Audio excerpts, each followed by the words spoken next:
প্রাচীন ও মধ্যযুগে সমাজে মানুষ কেনাবেচা করা হতো। তখন দাসপ্রথার প্রচলন ছিল। সেই দাসপ্রথা বিলুপ্ত হয়েছে অনেক আগেই, কিন্তু বর্তমানে আধুনিকতার মাঝেও ক্ষুধা আর দারিদ্র্যের আঘাতে পিষ্ট হয়ে নিম্ন আয়ের মানুষ দুবেলা দুমুঠো খাবারের জন্য আজও নিজেদের দিনের জন্য বেচে দেন হাটে। প্রতিদিন সকালে কাক ডাকা ভোরে সূর্যের আলো উকি দিতেই নারায়ণগঞ্জের রূপগঞ্জ উপজেলার ভোলতা গাউসিয়া এলাকার ঢাকা সিলেট মহাসড়কের পাশে জমে ওঠে মানুষ কেনাবেচার হাট। রাজমিস্ত্রি, রংমিস্ত্রি, স্যানিটারি মিস্ত্রি, দিনমজুর সহ নানা পেশার মানুষের ভিড়ে জমজমাট হয়ে ওঠে হাটটি। এ হাটে তারা নিজেদের সারাদিনের জন্য শ্রম বিক্রি করেন 500 থেকে 1000 টাকার বিনিময়ে। অনেকে আবার অবিকৃত থেকে যান, তাদের আবার অন্য কোনো কাজের সন্ধানে বেরিয়ে পড়তে হয়। এভাবেই চলে তাদের জীবন সংগ্রাম। 20-10 বছর ধরে এই জায়গায় কাজ করতেছি। এই 400 টাকা হাজিরা, এর থেকে এখন মনে করো এই 800 টাকা 700 টাকা হাজিরা হয়। এর থেকে আমাদের কোনো রকম পোষায়। পরিস্থিতি আমাদের, আমরা যা কাজ করি আমাদের এডি দিয়া চলে না সংসারই। এখন কাজের খুব সমস্যা, আমরা যে সংসারী যা লাগে তা আমরা যোগাইতে পারি না। এখন কামকাজের বেতন কম, আমাদের বেতনটা একটু বাড়লে আমরা চলার জন্য খুব সুন্দর হবে। সরেজমিনে গিয়ে দেখা যায় ভোর থেকে সকাল 9টা পর্যন্ত চলে এ হাট। এ বাজারে শ্রমিকের শ্রম কিনতে আসেন মালিকরা।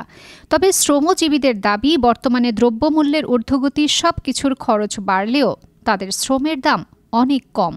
যেই পারিশ্রমিক তারা শ্রমের বিনিময়ে পায় তা দিয়ে তাদের পরিবার পরিজন নিয়ে চলতে অনেক কষ্ট হয়। আমরা তো মনে করো যে রুজিগুলো করি মনে 500 টাকা বদলি, এটা তো মনে করো আমরা সংসারে মনে করো হয় না।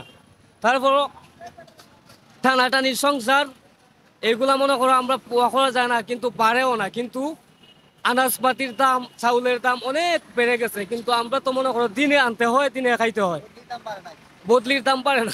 কাজ করি, আগে মজুরি পাইছি কম, এখনো কম, 500 টাকা 600 টাকা এর উপরে যাইতে পারি না। আমরা সংসার কিভাবে চলবো ভাই? সব জিনিসের দাম বাড়তি, আমরা চলতে পারি না। কামলার দাম বাড়ে না, সপ্তাহে কামে বাড়ে রে ভাই। প্রতি বছর বোরো ও আমন মৌসুমে চারা রোপণ, নিড়ানি ও ধান কাটা, মাড়াইয়ের সময় শ্রমিকরা নিজ এলাকায় বা পার্শ্ববর্তী এলাকায় কাজ পেয়ে যান। এ মৌসুম ছাড়া অন্য সময়ে শ্রম হাটে বেশি শ্রমিক দেখা যায়। রূপগঞ্জ শিল্পাঞ্চল হয়, এখানে ভবন নির্মাণ ও বিভিন্ন কারখানায় অস্থায়ী ভিত্তিতে অনেক শ্রমিকের কাজের সুযোগ রয়েছে। আমি গাউসিয়া মানুষটিতে আসছি, কিন্তু ওর বৈশাখ মাস লোক পাচ্ছি না। তো লোকের দামও বেশি, আগে 700 টাকা নিচ্ছি, 800 টাকা, এখন 1000 টাকা এবং 1200 টাকা যাচ্ছে। তাই লোক পাচ্ছি না, খুঁজতেছি, আশা করি কিছুক্ষণের মধ্যে পেয়ে যাব।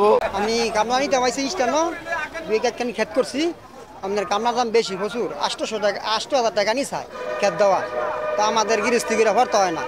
একখানি ক্ষেতের মধ্যে দানা 15 মন খরচ হয়, 20,000 টাকা 15,000 টাকা খরচ হয়। রাজমিস্ত্রি, সড়ক উন্নয়ন, শিল্প কারখানার পরিষ্কার পরিচ্ছন্ন, পৌরসভার বিভিন্ন উন্নয়নমূলক কাজে দৈনিক হাজিরায় এখান থেকে শ্রমিক নেওয়া হয়। এই হাটে কাজের ধরন অনুযায়ী শ্রমিকদের সঙ্গে দরদাম করে কেনাবেচা হয় মানুষের শ্রম। গোলাকান্দাইলে যারা শ্রমিকরা অপেক্ষা করেন সকালে বিভিন্ন কাজের জন্য, তাদেরগুলো আসলে বিভিন্ন ব্যক্তি পর্যায়ের মানুষ তাদের ছোট ছোট কাজের জন্য নিয়ে যায়। এগুলো আসলে আইন করে এগুলোর সমাধান করা খুবই কঠিন। এগুলো মূলত ডিমান্ড এবং সাপ্লাইয়ের পরে ডিপেন্ড করে। আপনার ডিমান্ড যদি অনেক হাই থাকে তাহলে শ্রমিকের মজুরিটাও বাড়ে, আবার যদি সাপ্লাই অনেক বেশি হয়, অর্থাৎ আপনার শ্রমিকের সংখ্যা অনেক বেশি কিন্তু কাজের পরিমাণ কম, সেক্ষেত্রে কিন্তু শ্রমিকের মজুরিটা কমে যায়। এই যে আমরা সবসময় মে দিবস এবং বিভিন্ন সময়ে কিন্তু আমরা শ্রমিক যে প্রতিনিধি রয়েছেন তাদের সাথে আমরা মিটিং করি। আপনারা জানেন যে এই মাসে প্রায় আমরা 4টা মিটিং করেছি। বিভিন্ন ফ্যাক্টরির ম্যানেজমেন্ট ছিল এবং একই সাথে আমাদের শ্রমিক প্রতিনিধিরা ছিল। তাদেরকে কিন্তু তাদের কাছ থেকে শুনে আমরা কিন্তু ম্যানেজমেন্টকে সতর্ক করি, তাদেরকে বলি। ইভেন আমাদের লেবার যে কোর্ট রয়েছে সেই অ্যাডভোকেটকেও আমরা এনেছিলাম জেলা থেকে, যে শ্রমিকদের যে প্রকৃত মজুরি সেই বিষয়ে তাদেরকে আমরা সচেতন করার চেষ্টা করি।